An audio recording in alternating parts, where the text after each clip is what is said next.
জমছে এক পাহাড় অসহ্য বিচার, স্তব্ধ হয়েছিল তারা ব্যস্ততা হাজার।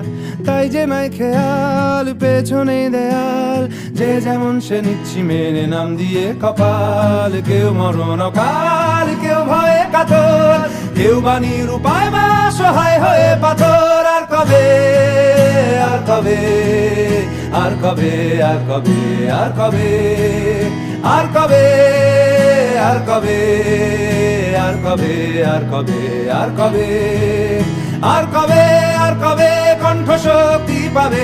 আর কবে, আর কবে চিত্ত স্বাধীন হবে? আর কবে, আর কবে সিক্ত হবে?